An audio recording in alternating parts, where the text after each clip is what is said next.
Hi friends, ಮೋಟರಿಸಂ ಕಡೆಯಿಂದ day 2 of tips and information ಬಗ್ಗೆ. Day 2 ಏನ್ ನೋಡುತ್ತೀರಾ ಅಂದ್ರೆ ಈಟಿಂಗ್ ಇಶ್ಯೂ. ತುಂಬಾ ಜನ ಕಾಲ್ ಮಾಡಿರೋದು, ಮೆಸೇಜ್ ಮಾಡಿರೋದು 150cc ಒಳಗಡೆನೆ ಕಾಲ್ ಮಾಡಿದ್ದೀರಾ. ಏನಂದ್ರೆ ಈಟಿಂಗ್ ಇಶ್ಯೂ ಏನ್ ಕಂಟ್ರೋಲ್ ಮಾಡ್ಬೋದು ಹೆಂಗೆ ಅಂತ.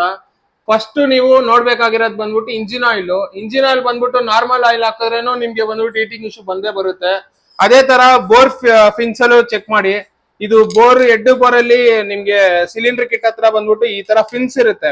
ಅದ್ರಲ್ಲಿ ಏನಾದ್ರು ಗಲೀಜ್ ಏನಾದ್ರು ಕವರ್ ಗಾಳಿ ಓಡಿಸುವಾಗ ಬಂದ್ಬಿಟ್ಟು ನಿಮ್ಗೆ ಹೋಗುತ್ತೆ ಇದು ಒಳಗಡೆ.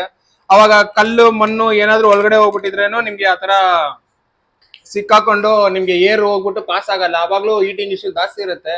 ಸೊ ಇದಕ್ಕೇನಂದ್ರೆ ಒಂದ್ ವಾರಕ್ಕೆ ಒಂದ್ಸರಿ ಆದ್ರೂ ವಾಶ್ ಮಾಡಿ, ಪ್ರೆಷರ್ ವಾಶ್ ಮಾಡಿ ಗಾಡಿನ ನೀಟಾಗಿ ಪ್ರೆಷರ್ ವಾಶ್ ಮಾಡ್ಕೊಂಡು ಚೆಕ್ ಮಾಡ್ಕೊಳ್ಳಿ. ಅವಾಗ ಅಷ್ಟೇನ್ ಈಟಿಂಗ್ ಇಶ್ಯೂ ಬರಲ್ಲ.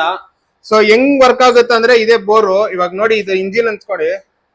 ಈ ಇಂಜಿನ್ ಅಲ್ಲಿ ಹಿಂಗೆ ನೀವು ಗಾಳಿ ಓಡಿಸುವಾಗ ಹಿಂಗ್ ಒಳಗಡೆ ಹೋಗುತ್ತೆ. ಒಳಗಡೆ ಹೋಗಿ ಹಿಂಗ್ ಪಾಸ್ ಆಗಿ ಹಿಂಗ್ ರಿಟರ್ನ್ ಆಗಿ ಆಚೆ ಬರುವಾಗ ನಿಮ್ಗೆ ಅಷ್ಟು ಬೇಗ ಇಂಜಿನ್ ಕೋಲ್ಡ್ ಆಗುತ್ತೆ. ಸೊ ಅದಲ್ಲೇನೋ ಗಲೀಜ್ ಚಿಮ್ಕೊಂಡಿದ್ರೇನೋ ನಿಮ್ಗೆ ಬಂದ್ಬಿಟ್ಟು ಈಟಿಂಗ್ ಇಶ್ಯೂ ಜಾಸ್ತಿ ಇರುತ್ತೆ.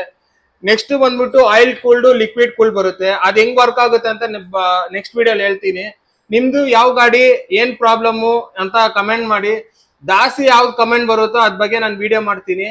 ಸೊ ನಿಮ್ಗೂ ಯೂಸ್ಫುಲ್ ಆಗಿರುತ್ತೆ. ಏಮರಕ್ ಆಗಲ್ಲ, ಫೂಲ್ ಆಗಕ್ ಆಗಲ್ಲ. ಸೊ ಇದೇ ತರ ಮೋರ್ ಕಂಟೆಂಟ್ ಗೆ, ನಿಮ್ಗೆ ಯೂಸ್ಫುಲ್ ವಿಡಿಯೋಸ್ಗೆ ಬಂದ್ಬಿಟ್ಟು ಮೋಟರಿಸಂ ಫಾಲೋ ಮಾಡಿ. Thank you.